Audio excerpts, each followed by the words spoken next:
Quando a gente canta assim, sei que os seus olhos sempre atentos permanecem em mim. Quando a gente canta e declara, tu és, Senhor, a mudança da minha história. Isto é real. Amém? Amém? O Senhor é um Deus que mudou não só a minha história, mas Ele mudou a história da humanidade, né? Muitas pessoas querem dizer, em algumas outras religiões e outros países, né, que eles já estão no ano 6000, né? Mas quando eles vão fazer um contrato internacional, só há uma data. Só há uma data. E a data, né, se fosse hoje, seria 7 de novembro de 2011. Por que 2011 do quê? 2011 por quê? Depois de Cristo. Mudou a história. Mudou a história. E essa mudança veio porque Jesus veio trazer algo que é justamente o motivo desse nosso mês, dessas segundas-feiras que nós vamos pregar, encerrando lá no dia 1º, no louvor do Corinthians. Eu até trouxe os cartazes no final, quem quiser pegar cartazes para ajudar a divulgar. E o louvor do Corinthians este ano tem como tema Sofonias, um profeta difícil de achar, não é? Capítulo 3, versículo 17, né? Sofonias, capítulo 3, versículo 17. Na Ave Maria é a página 1268. É quase já no Novo Testamento, né? Sofonias 3,17, quando fala que o Senhor teu Deus está no meio de ti, poderoso para te salvar. Nós usamos ali a tradução da Tebe. Na Ave Maria está escrito: porque o Senhor teu Deus está no meio de ti como um herói salvador. Sofonias 3,17. E eu quero iniciar esta noite falando de libertação, para perguntar para você: do que é que você precisa ser livre? Não precisa responder para mim. Olha aí para o teu coração, para a tua história. Por que precisamos de ser livre? Por que será que Deus enviou Jesus ao mundo? Para quê? Nós precisamos ser livres do quê? Porque há uma confusão hoje no meio da igreja, né? De um modo geral. Todo o cristianismo muitas vezes faz uma confusão. Pensamos que nós precisamos ser livres do desemprego. Pensamos que nós precisamos de ser livres dos vícios. Pensamos que nós precisamos ser livres das doenças, livres da morte. E muitos de nós só buscam Deus por causa disso. Eu quero ser livre. Se falar que vai haver um encontro de cura, de libertação, com o Padre Rufus, com o fulano de tal, todo mundo vai porque quer ser livre de alguma coisa imediata. E nós não percebemos a verdadeira obra que o Senhor quer fazer. E o profeta Sofonias é um livro pequeno, só tem 3 capítulos, né? Depois, se você quiser ler todo esse livro do profeta Sofonias, ele viveu em torno de 600 anos, 620 anos antes de Jesus Cristo. E ele já profetizava que aquele povo, assim como nós hoje, iria passar por grandes tribulações, né? Se você ler o profeta Sofonias, no capítulo 1, logo no versículo 2, ele já fala assim: destruirei tudo sobre a face da terra. Isso é a palavra de Deus. Destruirei tudo sobre a face da terra, farei perecer homens e animais. Depois do versículo 4 em diante, ele começa a dizer onde é que o homem, nós, hoje, e não mudou nada, viu gente? Não mudou nada. Até hoje, nós continuamos nos metendo na mesma enrascada. Os que se prostram, versículo 5, capítulo 1, versículo 5. Os que se prostram nos terraços para adorar a imensidão dos astros. Os que se prostram e fazem juramentos, ora em nome do Senhor, ora em nome do seu Deus. Olha que coisa que Deus está dizendo aqui. Das pessoas que se prostram diante dos astros do céu, diante das criaturas, colocando-as no lugar do Criador, dando mais poder para a lua, para o sol, para as estrelas. E ora se prostram diante de Deus, e ora se prostram diante do Deus pessoal, o Deus do ventre, e também aqueles que se desviam do Senhor, que não buscam nem se preocupam com Ele. E a partir do versículo 7, eu falo que a gente gosta muito de ler, por exemplo, Mateus, né?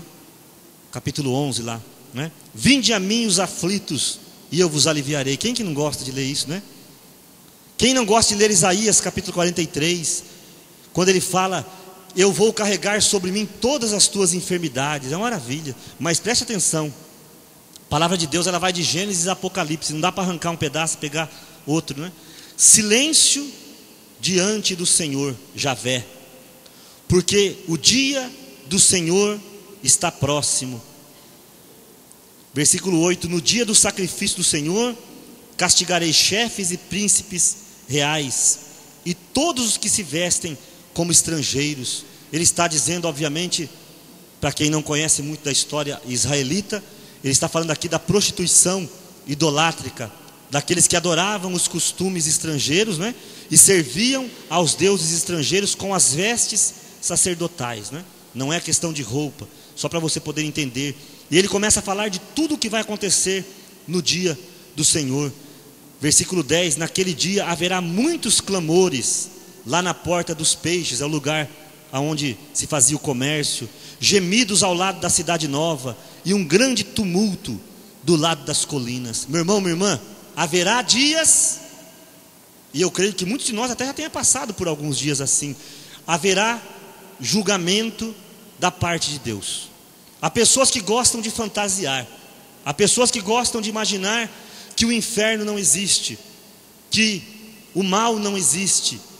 Tem pessoas que eu já ouvi pregando que na verdade, até o diabo vai se converter, porque Deus é muito bom, não vai mandar ninguém para o inferno. Meu irmão, tira isso da cabeça. Deus é justo, vai haver julgamento. Apocalipse é muito claro: há um trono branco e há um cordeiro sem pecado que vai julgar. Você está preparado? Você está preparado para esse dia? Porque, meu irmão, é justamente aí que eu quero chegar. A libertação que o Senhor vem trazer é muito mais do que de doença, é muito maior do que isso. A libertação que o Senhor vem trazer, meu irmão e minha irmã, é do inferno, é da eternidade sem Deus. Olha que coisa maravilhosa que o próprio profeta Sofonias vai dizer aqui no capítulo 2. Curvai-vos, acharam aí capítulo 2 versículo 1.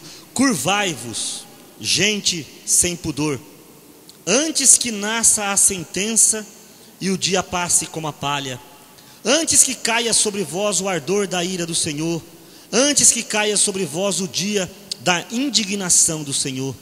Buscai o Senhor, vós todos, humildes da terra, que observais a sua lei. Buscai a justiça e a humildade, talvez assim estareis ao abrigo no dia da cólera do Senhor. Meu irmão, minha irmã, o que o Senhor está dizendo é que nós temos uma chance de libertação, uma chance total, né? Quem esteve aqui a semana passada viu o testemunho que eu dei do meu cunhado, né? Mas Deus é tão bom que o testemunho não parou ali, né? Não sei se vocês se lembram, eu testemunhei que ele capotou o carro e ele agradeceu a Deus, porque quando ele saiu do carro, ele, de alguma maneira, né, o dedo de Deus ligou o pisca-alerta do carro, e os caminhões passavam do lado e todos desviavam, né? Era 8:30 da noite, com chuva, numa estrada de mão dupla, né? Então, houve 3 acidentes lá, né? E até fatais, justamente porque o carro que capota no meio da pista, os outros batem, porque não dá para ver. E ele disse que sem saber como o pisca-alerta estava ligado. Mas o testemunho não para aí.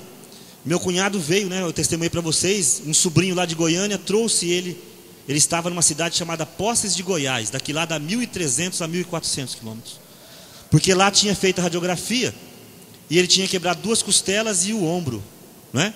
E lá eles disseram que ele ia ter que fazer uma cirurgia do ombro.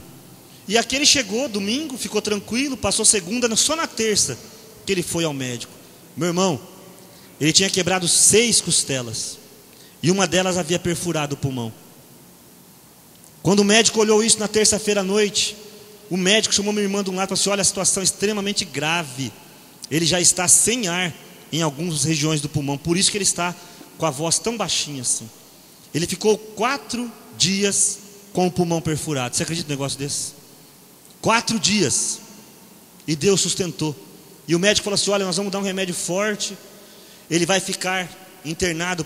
Isso foi na terça, no dia 1º de novembro, né?